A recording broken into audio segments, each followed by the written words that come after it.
So, the subversion agenda and how not to be fooled by it. We're going to start off with this. I think all our society is run by insane people for insane objectives. You know, and I think that's what I sussed when I was 16 and 12 way down the line, but I expressed it differently all through my life. It's the same thing I'm expressing all the time, but now I can put it into that sentence that I think we're being run by maniacs for maniacal ends, you know. If anybody can put on paper what our government and the American government, etc., and the Russian, Chinese, what they are actually trying to do, you know, and what they think they're doing, I'd be very pleased to know what they think they're doing. I think they're all insane, you know, but I'm liable to be put away as insane for expressing that. You know, that's what's insane about it. So that was John Lennon. That was 1968. So he was ahead of the game, I think. So what we're going to look at in this talk is something that is primarily called Agenda 21. We're going to look at aspects of the United Nations, which is the source of much of the thinking behind Agenda 21, or it appears to be anyway. How it has a hidden effect in parts of our daily lives, Agenda 21 that is, what the ultimate goal of Agenda 21 appears to be, and why the basis for Agenda 21 is flawed, and how it has been allowed to move forward due to propaganda and lies, which you're all fairly familiar with, I think.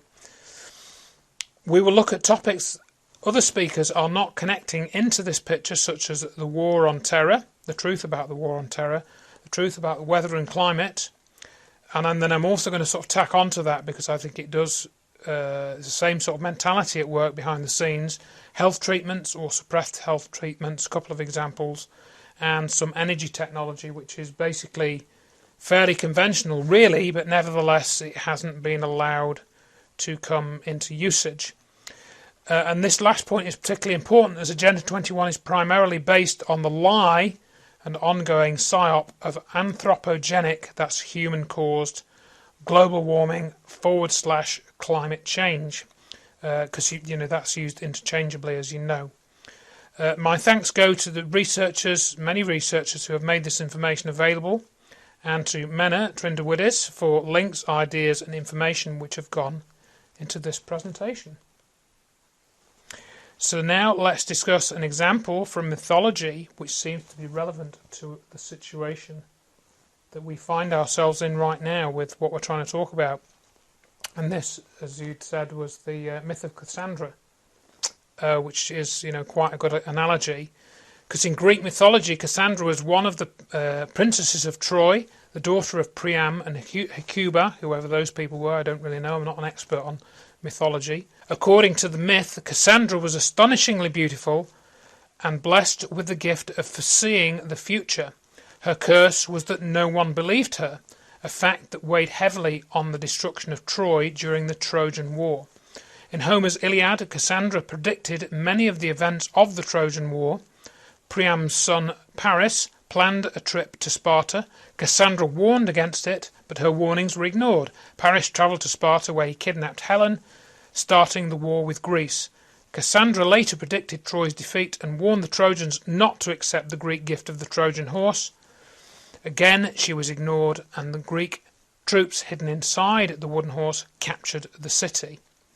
So in discussing topics like the ones presented here, some of us who try to explain to people about the way things are going in the world, you know, what's happening with Agenda 21, with 9/11, all the other things related to that, we can feel like Cassandra did because we are so often ignored. That's what we feel like. Nobody's listening, nobody wants to know, even though what we're telling them is true or is probably, you know, factors into what's really going on. So, you know, you could make the analogy as you did that Agenda 21 is the Trojan horse. It's like a Trojan horse in our thinking, that they're bringing other things into our mindset and influencing us in ways we don't immediately see. We think they're doing good things and trying to help us, but no, this is not the way it is when you look at the facts. Now, as I mentioned earlier on, the thinking for Agenda 21 primarily comes from the United Nations. So I think it's worth looking at where the United Nations comes from and also we're going to look at some of its ideology in the next couple of slides as well. So the name United Nations was coined in January 1942. President Franklin D. Roosevelt was first used this in the declaration by the United Nations of 1st of January 1942 during the Second World War, when representatives of 26 nations pledged their governments to continue fighting together against the Axis powers. So again, it was forged in a time of war, that you'd have this idea that everyone would unite against a common enemy, the Axis powers at that time. In October 1945, the United Nations officially comes into existence, and representatives of 50 countries met in San Francisco at the United Nations Conference on International Organization to draw up the United Nations Charter. Those delegates deliberated on the basis of proposals worked out by the representatives of China, Soviet Union, the UK and the United States at Dumbarton Oaks, United States, and that was in August to October 1944. But the United Nations General Assembly selected New York City as the permanent home of its headquarters in 1946, and who's this fellow? Well, John D. Rockefeller Jr.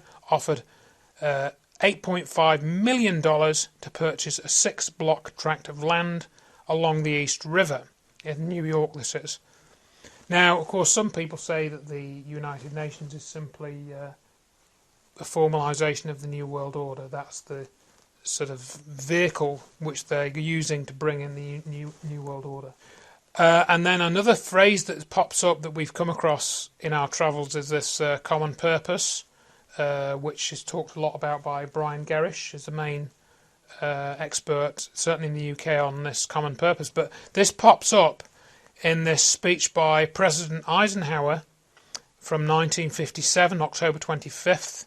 So yeah, common purpose, as we know it in the sort of, well, since 2007 is when I first heard of it. 2007 was the first heard of it. Is this charity, allegedly, which trains people from local government, from BBC, media organisations, anybody that's got some type of authority or complicated administrative duties, and they talk about having a common purpose, leading beyond authority, that's one of their key phrases, and preparing for the post-democratic society, according to some of their literature, which I think they've changed since that was first put in there.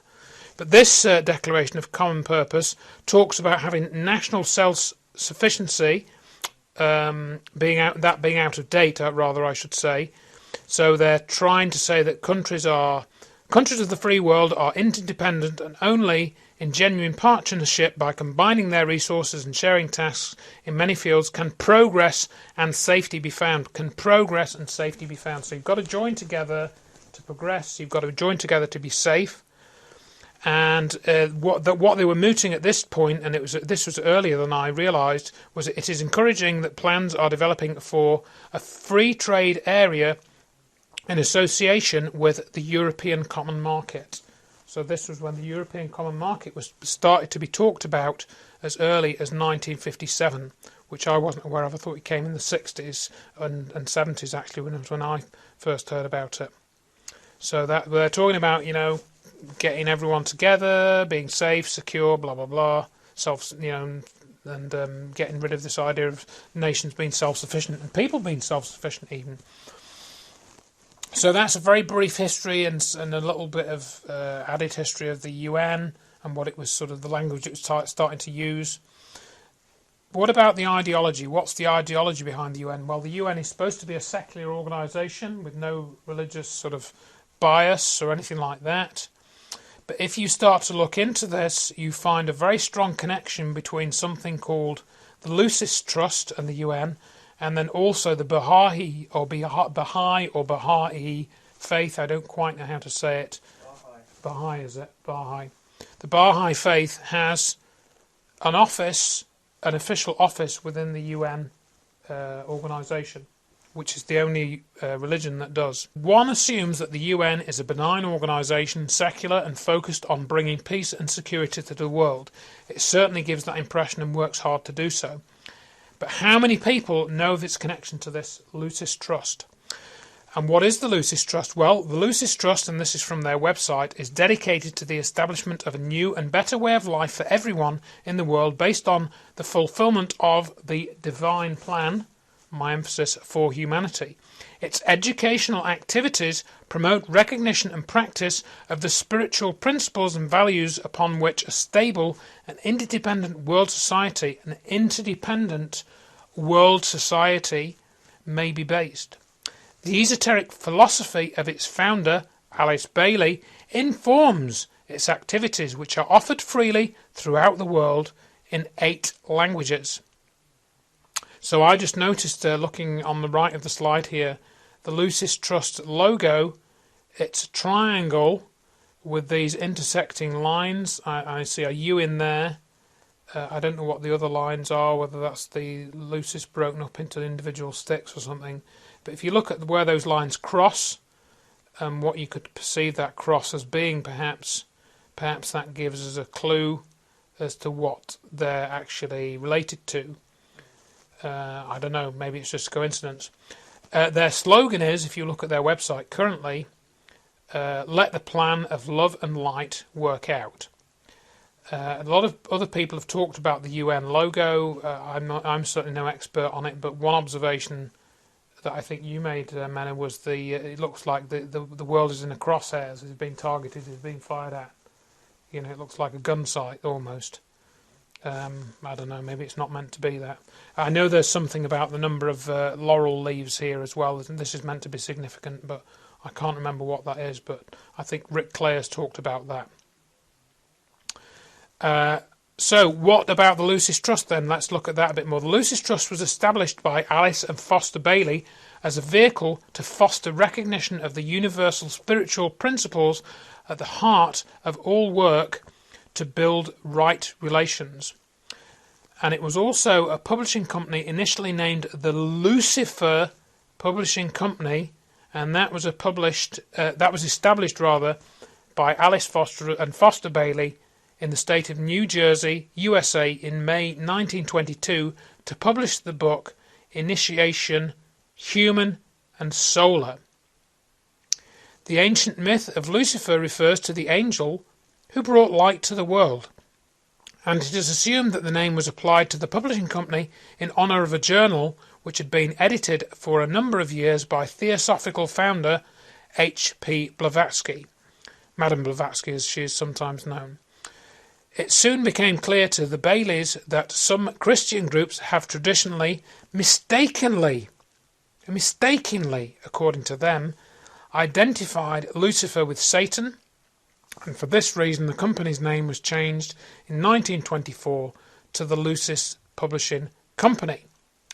And then, for example, you had the Arcane School, which started in 1923, the next year. World Goodwill was established in 1932, and Triangles in 1937, which they talk about. We're not going to talk about triangles here, but it's basically much here, but it's on their website where you're supposed to connect with 2 other people in the world, send them conscious energy of goodwill or something, and that makes the world a better place, apparently, so according to their website.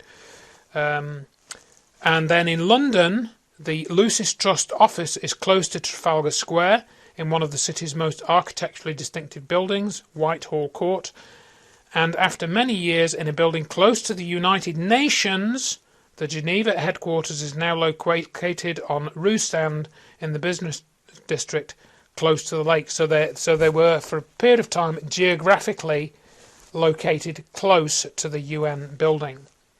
And again, you have UN references quite heavily plastered on.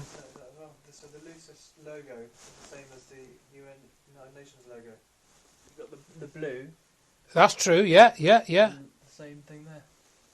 I suppose it is, isn't it? Yeah. So that's a good point, Matt. I hadn't really seen that. So you've got a similar colour of blue, and you've got the cross motif in the middle, because the UN logo does kind of have a cross in the middle as well. Yeah. That is interesting. Yeah. I hadn't really noticed that.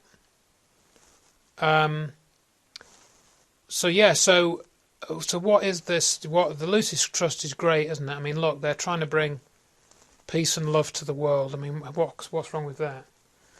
I mean, one thing that has been brought to my attention is that the Great Invocation.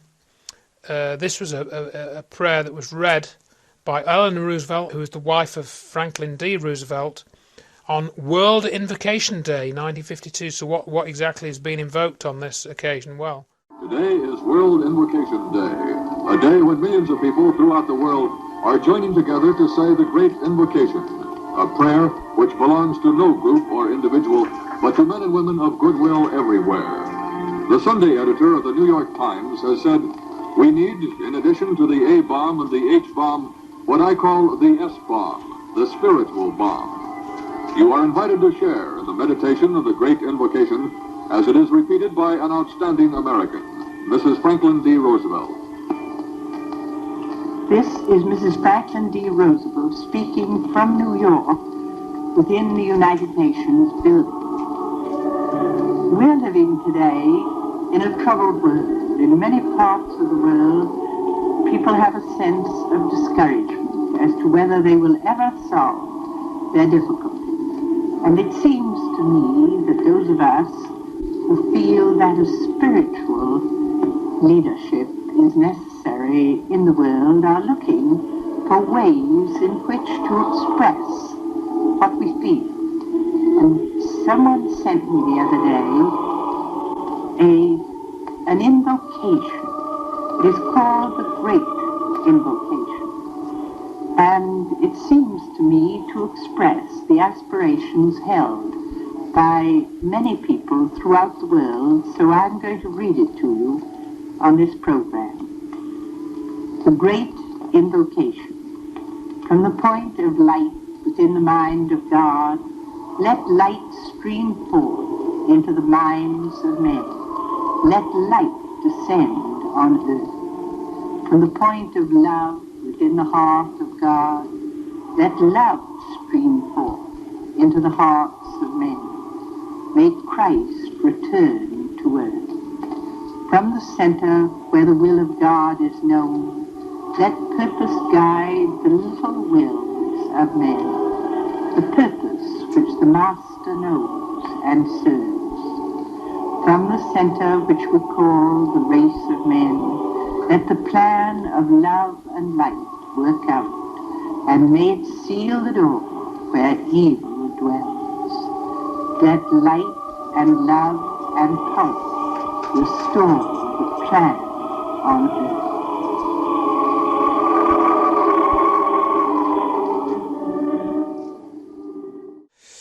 well, what about that?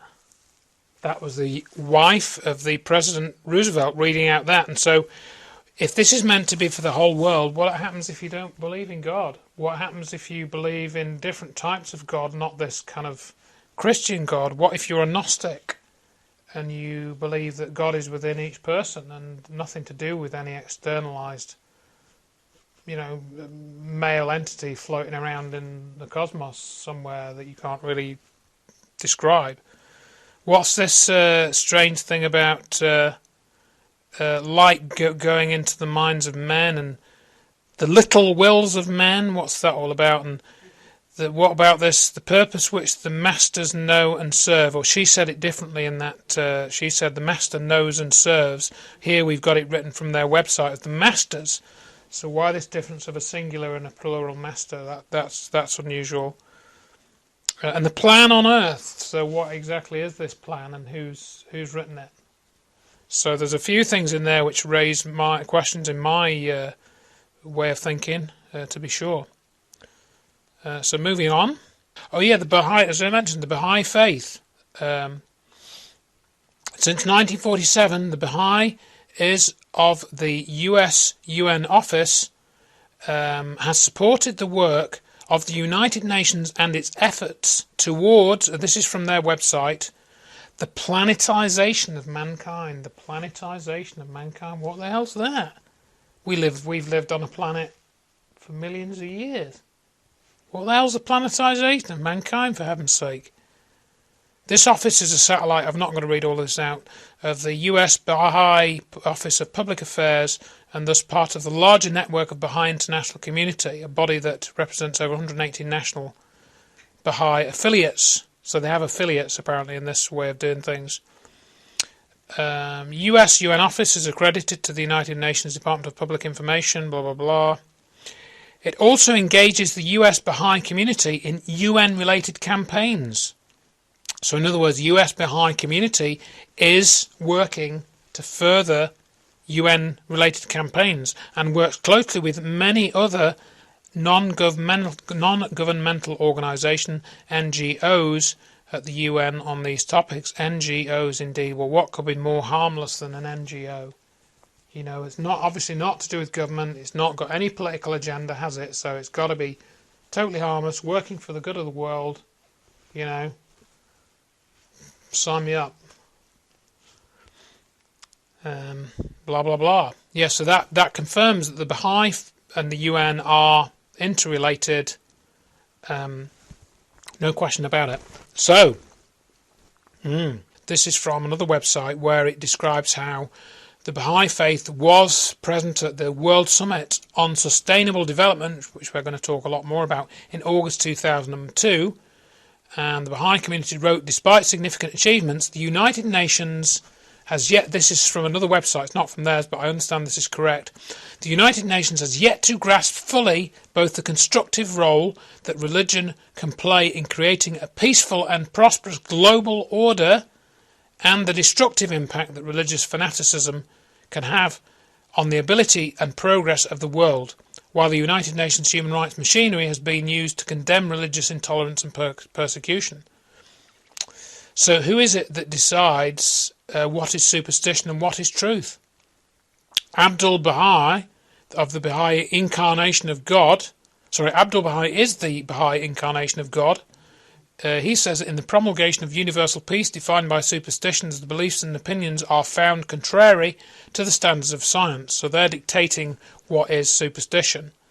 So who are they to do that to the rest of the world? How have they elevated themselves to this position? I think that's worth asking or thinking about. So, and the symbolism there, this is, I think, meant to be symbols of many religions put together, but I don't know, it just looks a bit strange to me. But maybe that's just me. That's from their website, symbol of Baha'i faith. But just taking a step back to the Lucis Trust again, I stumbled across this when I was putting stuff together for this presentation. And if you look on the Lucis Trust website, they were reporting on this Sustainable Development Summit.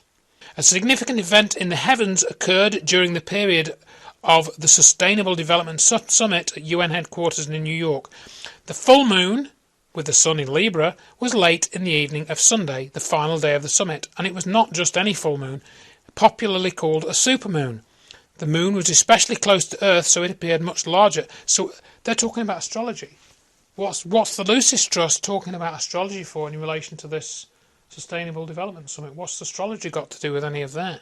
And this is all from their website. So they're into astrology and sun and moon stuff, yet they're kind of interacting with the UN. So what's this all about? What's going on? I don't understand it, what this is all about. But this is from their own website, a blog section of their website. So that just struck me as pretty weird.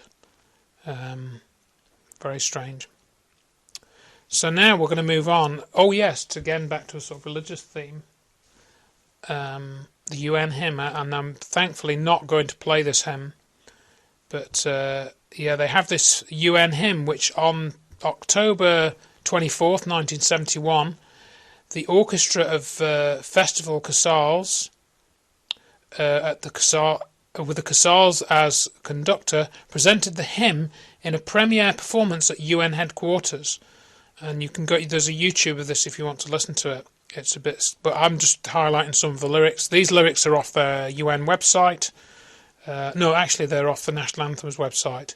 But I understand that these. You can listen to the hymn anyway and get the lyrics. But it says, "Let mortals beware of words, for with words we lie. Can say peace when we mean war. Foul thoughts speak fair and promise falsely." So this is all very strange. And then particularly towards the end of this, I spotted this where it says, "And at last it is where even sadness is a form of gladness." Where even sadness is a form of gladness.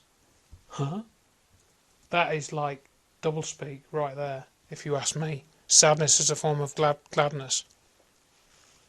So this I think some of these language here is doublespeak. You know, we can say peace when we mean war. Foul thoughts speak fair and promise falsely. Let mortals beware of words, for with words we lie. Is there some kind of hidden message here? But sing it with me now, everybody. Freedom is slavery. War is peace. Ignorance is strength. Sing it with me, everybody, in the UN anthem. That is a George Orwell quote. 1984 and all of that stuff. Doublespeak, doublethink. So talking about doublespeak and doublethink, is it global warming? Is it global cooling? No, it's climate change. But who in the world started it all off? Who started off this stuff? And now we're going to talk, go on to more onto the Agenda 21 side of things. What are the underlying assumptions? Well, as I understand them, these are my own interpretation. As far as I can tell, these are the underlying assumptions behind this Agenda 21 initiative, which we're going to talk a bit more about. But the basic underlying assumptions are that there are too many consumers, i.e. too many humans. Consumption is damaging the environment and the planet.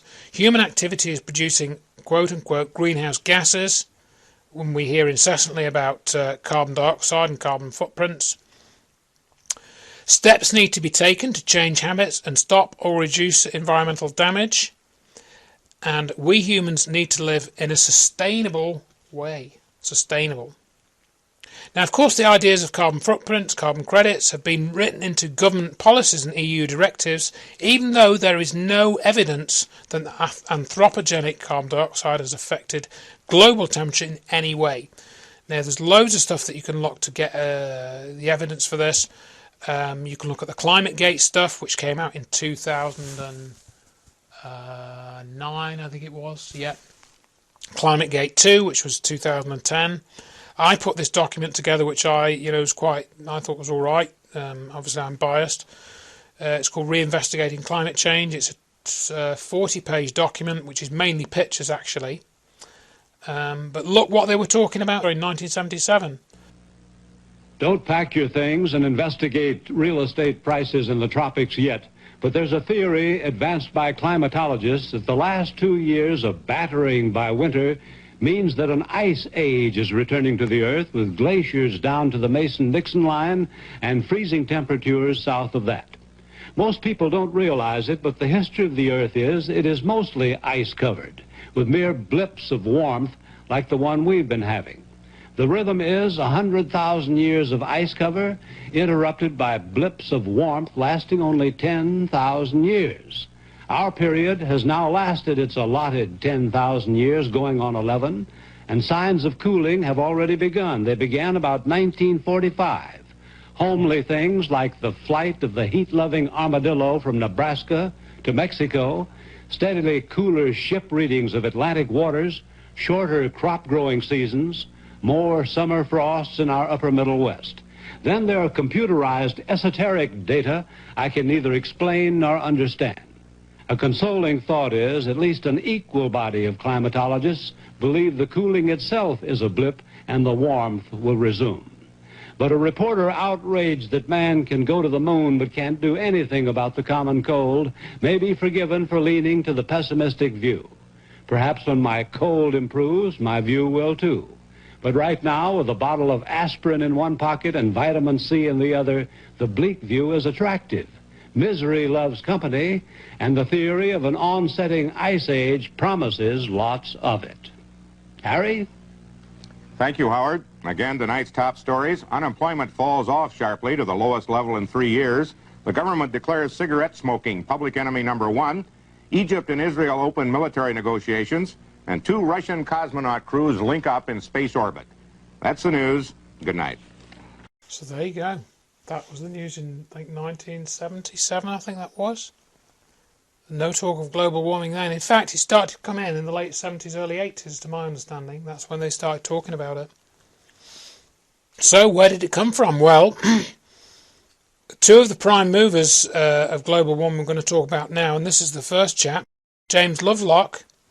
The two names that come up in global warming in the early days of global warming sort of talk, James Lovelock and Maurice Strong. And looking at Lovelock's website and an article about him which was in the Toronto Sun in 2012, in that article Lovelock was described as a world-renowned scientist and environmentalist whose Gaia theory that the Earth operates as a single living organism has had a profound effect on the development of global warming theory. So he was, Lovelock was proposing that the Earth was a living entity, and what we were doing was affecting the Earth in a negative way. Lovelock's invention of the electron capture detector in 1957 first enabled scientists to measure CFCs, which are these chlorofluorocarbons, and other pollutants in the atmosphere, leading in many ways to the birth of the modern environmental movement. So before the 1950s, they weren't really easily able to measure the pollution in the atmosphere. There was no easy way to measure it. They could only sort of look at the colour of it and say, yeah, that looks mucky, or whatever, or not mucky, or that looks clean. But when they had this device that he invented, that gave them actually a better way of actually measuring stuff. In April 2012, however, in this article in the Toronto Sun, James Lovelock, the godfather of global warming, gave a startling interview to MSNBC.com in which he acknowledged he had been unduly alarmist about climate change. And one little note here, and we're going to see this name occurring again and again in this presentation. Lovelock in 1954 did receive some funding from the Rockefeller Travelling Fellowship in Medicine. Now that's a pretty tenuous link. You can look at the rest of his CV online, and there doesn't seem to be any other Rockefeller stuff there. But nevertheless, we've already come across the Rockefeller link to paying for the UN headquarters. And we're going to see more of that sort of thing later on. And then the other person that comes up is this Maurice Strong. I'm not going to read out all of this text, but basically Maurice Strong, he was involved, he worked at the UN in 1947, so he was involved with the UN early on. And according to an article that I've got linked here at the bottom, he befriended David Rockefeller. Well, what a coincidence. And then from another article on Maurice Strong's own website by Ruud Lubbers, the former Prime Minister of the Netherlands, it says, and this is Ruud Lubbers writing this, indeed, China represents the need and possibility to create a truly multipolar world. The challenge for climate change and sustainable development, that phrase again, is very much about China. Maurice Strong, Mikhail Gorbachev, Stephen Rockefeller, and myself, we invested enormously in the Earth Charter Initiative. Whatever could that mean? And then looking at this whole global warming issue, it also seems to be the case that the Club of Rome has some involvement in setting up the climate change propaganda via the Global Crisis Think Tank, for example. And there's other groups within the Trilateral Commission, the Council on Foreign Relations, as well as, for example, Bilderberg Group. They also seem to exert some kind of influence on these sorts of affairs, these thinking, what's put forward in the media. And these groups that I've mentioned, none of them are part of regular government. They're all unelected think tanks, advisory bodies and this sort of thing. So, and they're not necessarily made up of scientists. They may have scientific advisors, but they're not, purely scientific groups. And the picture on the right here is, as you can see from the caption, this is Maurice Strong at the UN HQ with Secretary General Kofi Annan. So, sustainability and Agenda 21, this word we've heard several times already. Who wouldn't want to protect the environment and make it sustainable? Surely that's a good thing, isn't it? We all want to save the trees and, have a nice place to live. But this was really the fundamental sort of thing which was in this document, which was called the Earth Summit Agenda 21. And these concepts of sustainable development, it seems that this turn of phrase was coined in June 1992, and it was brought into this document. And by 1992, the global warming propaganda had been underway maybe for several years, sort of 5 or 10 years, I think. As I've already mentioned, the 1970s fashion was that the Ice Age was on the way. The document that came out, 351 pages. Agenda 21 means Agenda for the 21st Century, and that's now been updated with Agenda 2030, which has been talked about in the last few years. But I noticed when I looked at this document, one thing that struck me was the little logo on it says United Nations Sustainable Development. The little logo looks to me like a globe being held in a hand, a stylized kind of, sort of hand. You could argue it wasn't that, but it has got kind of 4 fingers holding around the globe. Is that a sort of symbolic of global control? I don't know. Maybe it's not. Maybe it's meant to be stewardship, but that's one possible interpretation. And I just wanted to list, so you see this very quickly. I'm not going to go through this document in detail because it's pretty boring, really, but I did skim through it. I looked at some of the headings, so let's look at some of the headings here. Some that stood out to me, others may stand out to you if you were to read them all. Number 4, changing consumption patterns. Changing consumption patterns. That's an interesting one. Protecting and promoting human health conditions. Well, you'll see later on that they're not doing that really. They pretend to be doing that, but they're not. Promoting sustainable human settlement development. Sustainable development. Blah, blah, blah. Integrated approach to planning and management of land resources. What can that mean? And a lot of it, you read it sounds like good stuff. You think, what's wrong with this? Sounds great. Being sensible with the environment. Yeah, that's a good thing. But then you get other things. Global action for women towards sustainable and equitable development. Children and youth in sustainable development. Strengthening the role of business and industry. And then section 4, the means of implementation. But what you've got to remember is somebody has come up with this document. Somebody has come up with it. What it claims to be is a set of guidelines referencing all walks of life and even education. And we'll come back to the education thing a little bit later. But well, what struck me was, going on to the next slide, there's no authors are listed. Very limited referencing. There's hardly any references in this document. I think there's like 2 or something. Not much reference to carbon footprints. I think that's perhaps because that phrase became a buzz phrase later on. There's only one reference to global warming. That's on page 193, section 17.125. There are no graph charts or images. It's just text. Nothing like, it's a bit of text, isn't it? But what Mena had drawn my attention to, in fact, I had seen 1 or 2 of these before, but Richie reminded me of this, was some of these commercials. So here we go. Strange, dark commercials. For millions of years, this lake thrived. But now it is dying. Poisoned by humans who put themselves above nature. It's time to stop the killing. It's time to heal our planet. It's time to remove your footprint. Agenda 21 is coming soon. Every year, millions of imperfect babies are born, destined for a life of struggle and hardship. But it is the rest of us who pay the ultimate cost. Billions of dollars that could be used to better society are instead wasted on the malformed. There must be a better way, and there is.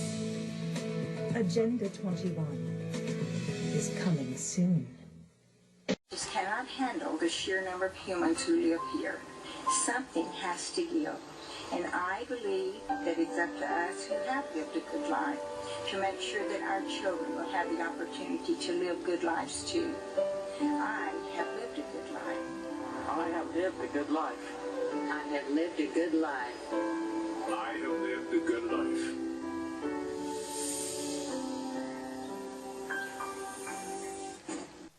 seemed like they were, to me, what they were doing is they were putting that out in to see what reaction people had to it, see what sort of reaction came back. They were testing the water somehow. That's what I think they were doing. You know, I don't think it had a wide circulation. They maybe just put it in one state or one county, you know, on local TV or something, just to see what the reaction was. So, Rosa Corey, she's written this book, Behind the Green Mask. I've got a video clip of her in a minute. She's a forensic commercial real estate appraiser. In fact, I won't read all of that out. I've just got that there for reference, really. But she's a knowledgeable woman. She's worked in the field of property development, site development, I think, for 25 years in the States. In California, I think she was mainly based. Here she discusses elements of Agenda 21 with Huffington Post hack Andrew Reinbeck. This is from a 45-minute interview that she posted. Well, I mean, we don't have to discuss that. I've read the documents. I've looked at all that stuff, and I'm pretty familiar with the objections to it. no, that's cool, but I want to tell you, in my opinion, what it is, okay?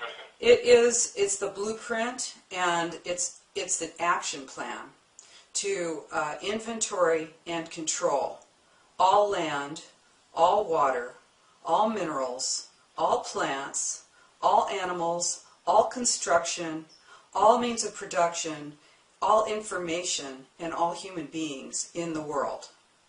You think that this is the action plan for one world government, of course? Well, it was. Sorry, with it, I need to caveat that without necessarily eliminating the sovereign, the political blocs called nations. No, I think that it will eliminate the political blocs called nations. I think it's, we're in the process of seeing that right now with the mega regions being established. So, just to get back to that, in your opinion, what Agenda 21 represents is the blueprint for one world government. I would say that what it is exactly what I said it is. It's an inventory and control plan, and it's totally comprehensive.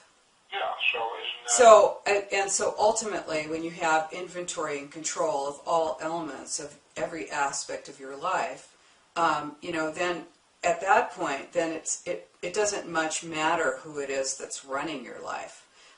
Whether you have, which I do think that it will lead to an erasure of boundaries, such as you're seeing in, with the EU. And I take it that in this hemisphere, things like NAFTA represent what you're talking about. Yes, and the EU began with a trade agreement. And I think that with mega regions, which if you go to America2050.org, which is a project of the Regional Plan Association, you'll find that mega regions actually include part of Canada and part of Mexico. Well, what I'm saying is that of course, that George H.W. Bush signed on to Agenda 21, right? Right. Okay. And that the President's Council of Sustainable Development was created to implement Agenda 21 in the United States. Okay. All right?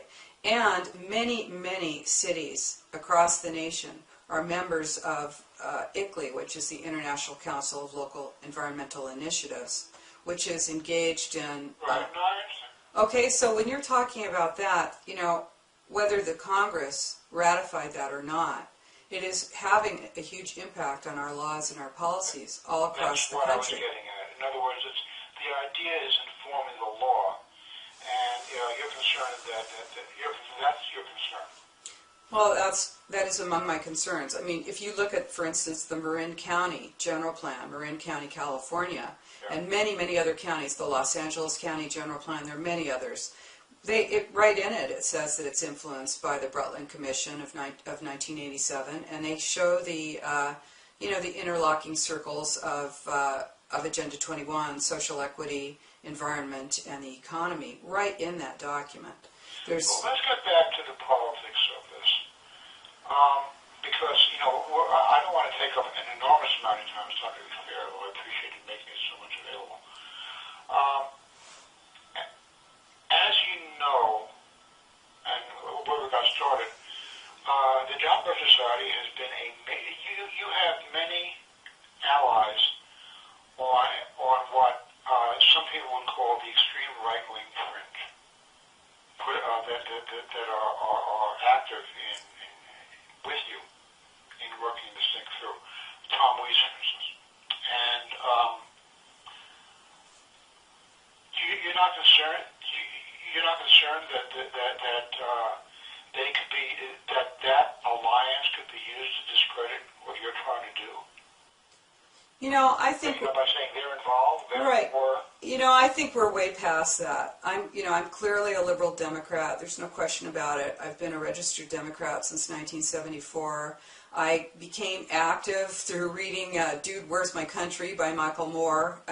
Before that, I was very active nationally in pro-choice issues. I'm gay. I was working on gay rights issues. I love it. You're so contrary to everything people would imagine would be the case. I know, but the fact is, I'm a truth seeker, and this is not my religion. I'm open to hearing the truth and to recognizing what is happening to my nation. And I'm looking forward. Some of your allies are saying that this whole thing is being pushed by the Zionists. It's too bad that they're saying that. If you get my book, which I'd like you to take a look at. You realize that's going to discredit the whole effort. Well, in my book, I say that one of the reasons that people don't know about this is because there are some people who say that it's a Zionist plot, and that's absolutely ridiculous. Israel is a nationalist. It's a country founded on nationalism, and I'm not saying I wouldn't look. I mean, as a Jew, I wouldn't argue against that at all. And that's the article that this chap wrote. The interview was called Andrew Reinbach, and he said himself that he was a Jew. He said it right at the end there.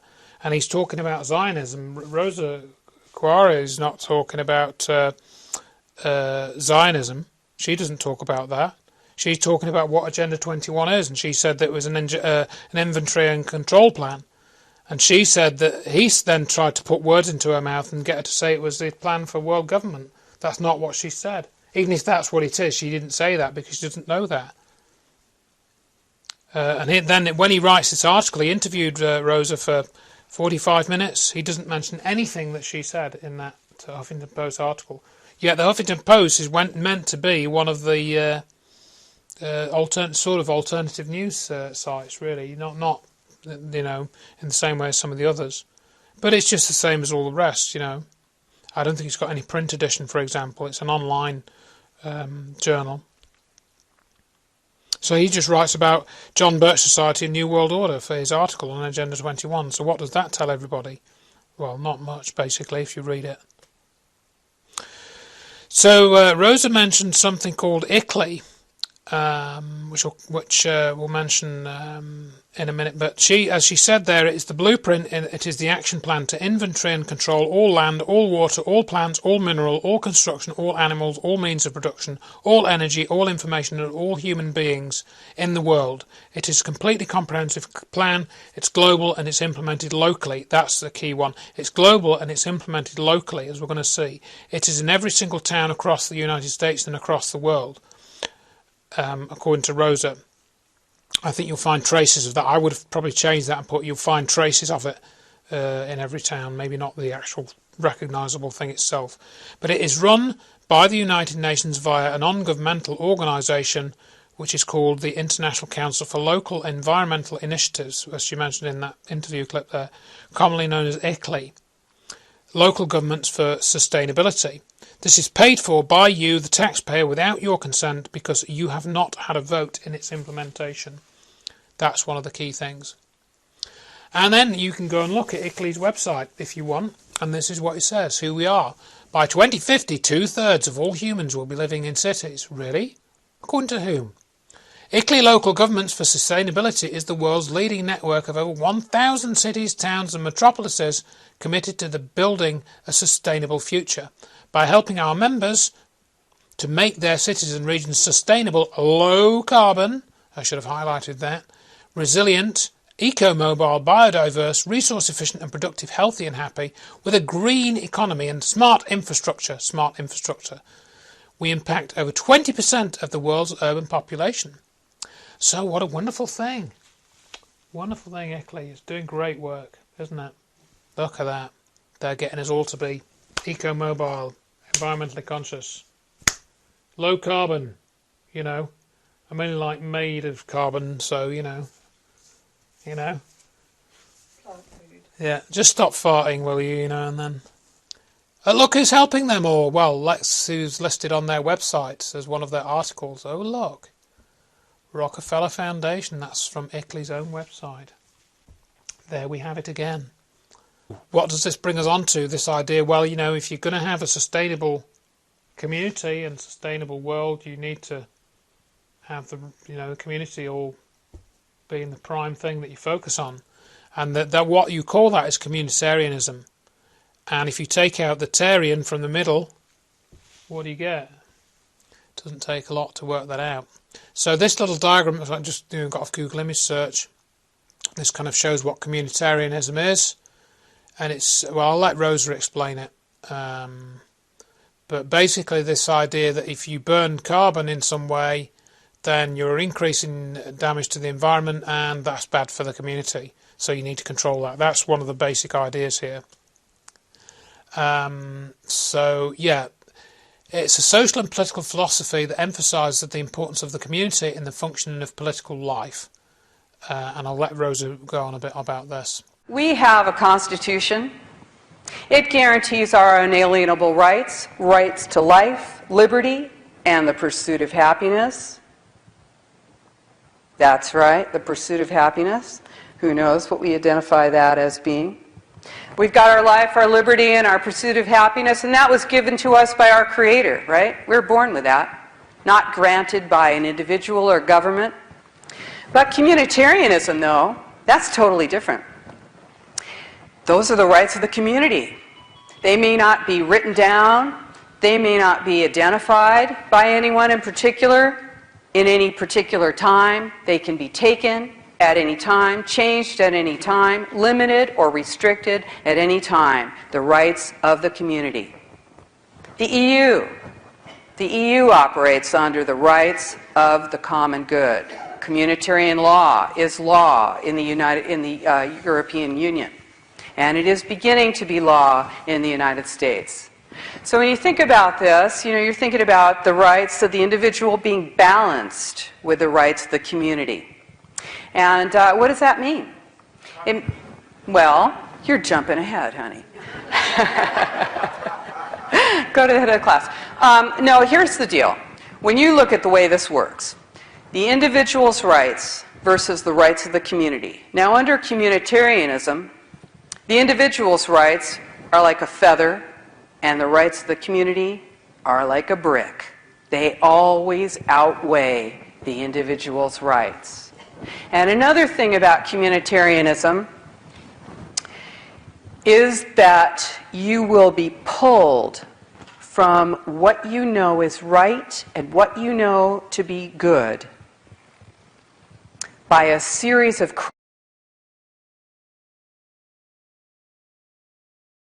crises. So, for instance, you'll be told something is terribly wrong. Like maybe the planet is dying, or something like that. And then we pose this solution to this terrible problem that's happening. We got too many lights going in here. It's too warm in here. And we put these things together, and pretty soon you're pulled to a place where you're cold and it's dark. Let's say you've got your freedom, and that's a bottle of white paint. And then you've got slavery, and that's black. And you're going to pour those two together, and you got gray. And now you're going to be pulled a little bit further, because you're going to mix that. That's somehow the new normal, that gray. You're kind of getting used to that. Now we're going to mix that with some more black paint. And you're going to be a little bit darker gray here. And that's the new normal.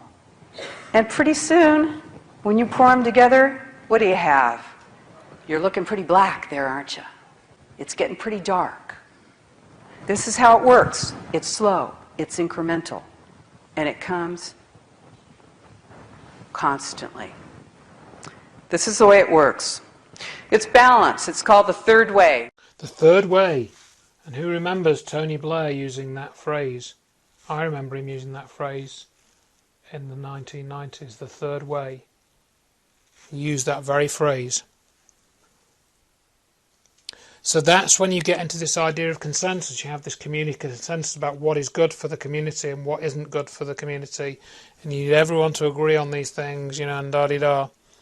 So, of course, as everyone knows, if you don't know, you're stupid, that we have consensus on climate change now.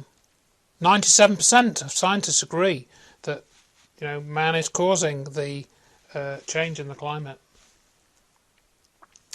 So, there you go. 97% of climate scientists prefer anthropogenic global warming. But where did this 97% figure, which is often quoted, come from? Well, actually, I won't read all of this out, but basically it comes from a student's paper who was trying to gauge the opinion about what was causing climate change. They had 79 respondents in this survey, 79 of the 3,146, and they based it on the response of those 79, so it was 97% of 79 people out of 3,146 who didn't respond. And you can also see a bit more on this in a presentation by Dr. Don Easterbrook, which is quite informative if you're into this sort of thing. But this is all just a sideshow. This is not what's going on. This is just a fake argument, a phony bone of contention, as Richard D. Hall as likes to call it. And that's what it is. And you can read this article in the Wall Street Journal, which I've got a link to here, if you want to look at that. And so once you get the consensus project going and you get people on board, get them to agree, once you've got this con in place, then you can have things like this. You can put a website saying the consensus project, the debate is over, global warming is real, there is an overwhelming and growing scientific consensus that global warming is real. Oh, really? So there's nothing about evidence, it's just consensus, scientific consensus. Well, it must be true then. And there, what have we got on the right-hand side? 97% of climate scientists agree with AGW. 3% disagree. Must be true then. But they're basing that on 79 people out of 3,146. They don't tell you that, of course. We do not endorse any specific political party or agenda, nor any set of specific policies. And in fact, they use that as a get-out-of-jail-free card. They say it's not political. Well, it isn't really political. It's to do with big business and things like controlling people. And then you get other websites like this that flash up these warnings at you. And you notice how it's all in red. Both of these websites are in red. Global warming at 4 Hiroshima atomic bombs per second. What does this mean? And they have this number going up. What's it meant to do? I mean, what is this? They say understand the science. Well, why don't you just give us the science rather than this counter that's going up like some James Bond, final moment to disaster, which is suddenly averted by him cutting the blue wire instead of the red one, It's crazy stuff. This isn't scientific. This is scaremongering. And I just wanted to include a note about this slide, which is the 9/11 and global warming consensus. We've got this Consensus 9/11 website, and we're going to talk about 9/11 later. But the curious thing is that David Ray Griffin, who has written a number of books about 9/11 and who supports the erroneous bombs in the building or thermite version, which is untrue, as is the official version. We're going to come to this a little bit later on.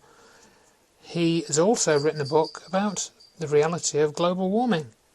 So this is the same psychological technique of trying to gain a consensus on an issue when there is clear scientific evidence which disproves what the consensus wants to move forward with.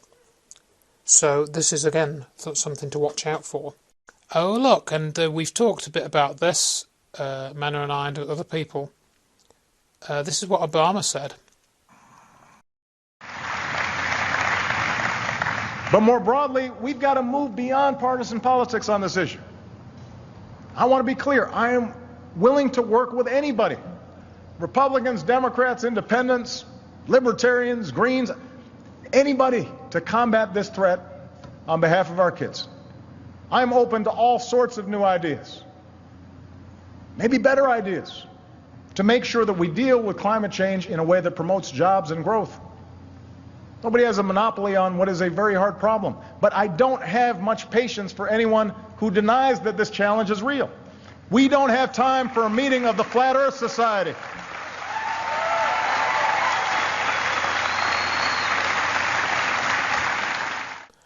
I left that applause in, so he gets this big round of applause after he mentions the meeting of the Flat Earth Society. What the hell is he on about? That's not science. And he gets all the buzzwords in there, jobs and growth and kids. 50 seconds he gets all the buzzwords in. And then he brings in Flat Earth and what's been doing the rounds recently on the internet in the last couple of years. Well indeed. So here's another way that you create consensus. But an experiment is not a public opinion poll. It examines behavior under the pressure of social forces, as the experiment of Solomon Asch reveals. The experiment you'll be taking part in today involves the perception of lengths of lines. As you can see here, I have a number of cards, and on each card there are several lines. Your task is a very simple one. You're to look at the line on the left and determine which of the 3 lines on the right is equal to it in length. All right, we'll proceed in this order. You'll give your answer. Only one of the people in the group is a real subject, the 5th person with the white t-shirt. The others are confederates of the experimenter and have been told to give wrong answers on some of the trials. The experiment begins uneventfully as subjects give their judgments. 2. 2. 2. 2. 2. 3. 3. 3. 3. But on the 3rd trial, something happens. 2. 2. 2. 2. 2. The subject denies the evidence of his own eyes and yields to group influence. Asch found subjects went along with the group on 37% of the critical trials. But he found through interviews that they went along with the group for different reasons. 1. 1. They must be right. There are 4 of them and 1 of me. 1. This subject's yielding is based on a distortion of his judgment. He genuinely believes that the group is correct. 1. 1. 1. 2. 1. 2. 2. 2. I know they're wrong, but why should I make waves? 2. In this case, the subject knows he is right, but goes along to avoid the discomfort of disagreeing with the group. Here, the distortion is at the level of his response. 2. 2. 2. 2. In the previous experiment, the naive subject stood alone against the group. In this variation, Asch gave the naive subject a partner, here seated in the 3rd position, who also gives the correct response. 1. 1. 2. 1. 2. With a partner, yielding drops to only 5% of the critical trials compared to 37% without a partner. Although subjects report warmth and good feeling toward the partner, they typically deny that he played a role in their own independence. The partnership variation shows that much of the power of the group came not merely from its numbers, but from the unanimity of its opposition. When that unanimity is punctured, the group's power is greatly reduced. Sometimes we go along with the group because what they say convinces us they are right. This is called informational conformity. But sometimes we conform because we are apprehensive that the group will disapprove if we are deviant. This is called normative conformity. The strength of the normative factor is shown in another variation carried out by Asch. In this variation, the subject is told that because he had arrived late, he would have to write his answers. Subjects in this private response experiment are exposed to the same amount of misleading information as other subjects, but they are immune from any possible criticism by the group. 1. 1. 1. And this enormously reduces the pressure to conform. Conformity drops by 2/3. Ash's experiment is a classic. It reveals how people will deny what they see and submit to group pressure. It allows us not only to observe conformity, but to study the conditions that increase or reduce its occurrence. So there you go. That's how you get people to, you just need to have a group and create consensus in the group. You don't need any fancy techniques, you know. And that's a very simple test as well. It's just lines on a page. You don't doesn't take anything to understand the length of a line on the page. It's not about needing to understand, you know, weather models or cloud formation or, you know, solar activity. You don't. There's nothing of that involved in this Ash conformity test. And also the point I wanted to make about this. Well, I'll read this little bit of summary text out. Over the 12 critical trials, about 75% of participants conformed at least once when the answer was wrong, and 25% of participants never conformed. But going to the bottom, this was an isolated experimental run. Participants were not subjected to repetition of which line was longest multiple times per day, per week, every hour, you know, every waking hour of the day, which is what we get with news bombardment. So they weren't subjected to saying, you know, this line is longest. This, when you go into this room tomorrow and you're going to see these lines, you'll know that that third one along is going to be the longest, because that's what we get. They didn't have that, but it was easy to get them to conform to something that was obviously wrong. So yeah, so going on from the Ash experiment thing, how do you deal with those people who don't conform to the group mentality? That wasn't covered in that experiment, and they probably weren't investigating that. Well, if those people had known what was going to happen to them, you know, if they knew that when they came out of the room they were going to get a bucket of cold water on them or something, how much, or something unpleasant or something, or they were going to have to pay £10 as a fine for not conforming, how much more would they have conformed? You know, would it have been higher than what they actually got? So if you expose the scam of climate change and global warming and say that it's much more complicated than what they're trying to put in your face and base taxation upon, or types of taxation, it becomes clear that global warming and climate change is a religion. It's the new religion. It's a kind of I forget the word, whether it's scientism or Scientology. But 80-year-old environmentalist and former broadcaster David Bellamy admitted that his skepticism of the anthropogenic global warming (AGW) signalled the end of his career as he had known it. From that moment, I really wasn't welcome at the BBC, he said. They froze me out because I don't believe in global warming. My career dried up. I was thrown out of my own conservation groups, and I got spat at in London. Imagine that. Same thing with Johnny Ball. In the past decade or so, I've been mocked, vilified, besmirched. I've even been booed off a theatre stage simply for expressing the view that the case for global warming and climate change, and in particular the emphasis on damage caused by carbon dioxide, the so-called greenhouse gas, that is going to do it for us all, has been massively overstated. And more recently, he's talked about this, how they've changed the basics in GCSE chemistry textbooks. This was on a news programme not too long ago. They've omitted certain things because of arguments about global warming. They've omitted certain facts about chemistry. And then another example I came across was this Quentin Letts character. He hosted, I'm not really familiar with this guy, but I found out that he'd hosted a kind of satirical program called What's the Point Of? And he makes a satirical program about what's the point of the NHS, what's the point of the army, what's the point of, you know, banks or something, and he just makes up some funny stuff about it. And then he had a program called What's the Point of the Met Office, and he said he was accused of showing disrespect to climate change. The Met Office, came before the Select Committee on Energy and Climate Change and tell us they need even more money for an even bigger computer, so they can be even more precisely wrong in future, I chuckled. I had not reflected prevailing scientific opinion about global warming.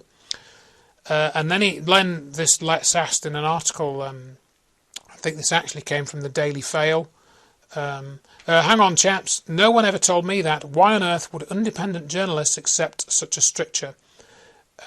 Why should climate change be given such special protection? In other words, his programme, though it was satirical and was meant to be satirical, it wasn't really meant to question climate change.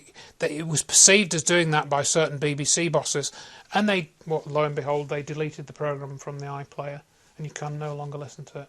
Even though it was satirical, it wasn't a serious scientific programme. It was just a sort of spoof type thing. And then we have the same. This is a global thing as well. It's not just in Britain. With the 3 examples I gave there were British people, but you can find the same story in France. Top weatherman sparks a storm over book questioning climate change. This was in October last year, 2015. Same story with him, and there are other examples you can find in other countries. So you shut people out. You vilify them, make them feel stupid, or to tell the rest of the population they're stupid. You don't give them work, etc., etc. We've got to visualise collapse, folks. Visualise industrial collapse. You can get your car sticker to visualise industrial collapse from Earth First. There you go. What's that spanner and is that hammer doing? I think it's meant to be a Stone Age hammer, isn't it? On leaning to the left there.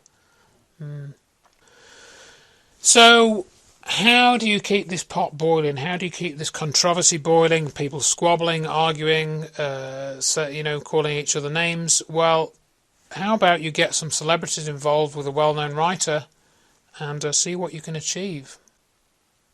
Yeah, what you do is you set up this group called No Pressure. And to make it clear, this was a group which was supporting reduction in CO2 emissions, which we know is a waste of time anyway, but that was their goal. They wanted to get everyone in 2010 to reduce their carbon emissions by 10%. It's kind of a meaningless thing. That was their stated goal on their website. So what did they do? This is what they did. Just before you go, there's a brilliant idea in the air that I'd like to run by you. Now, it's called 10-10. The idea is everyone starts cutting their carbon emissions by 10%, thus keeping the planet safe for everyone, eventually. Now, this hasn't got to be a huge thing, but I would love it if you and your families would think about doing something. What sort of thing, miss? Well, like getting your dad to insulate the loft, or taking your next holiday by train instead of flying, or buying energy-saving light bulbs. We're thinking of using our car less. I'm going to cycle to school. That's fantastic, Jemima. Now, no pressure at all, but it'd be great to get a sense of how many of you might do this. Just a rough percentage. That's fantastic. And those not? Philip and Tracy. That's fine. That's absolutely fine. Your own choice. Okay, class, thank you so much for today, and I will see you all tomorrow. Oh, just before you go, I just need to press this little button here. Now, everybody, please remember to read chapters 5 and 6 on volcanoes and glaciation. Except for Philip and Tracy, of course. Right, just want to check on that 10-10 thing. Had some brilliant ideas from lots of you, how the firm can cut down emissions by 10%. Just quick show of hands, everyone who wants to get involved. Great, that's nearly everybody. And, yeah, just for the record, no pressure. Those who aren't quite convinced about it yet? Cool, it's no problem. Your choice. Okay, so those of you planning something here or at home should probably get working on it. Oh, gorgeous. Those of you who aren't...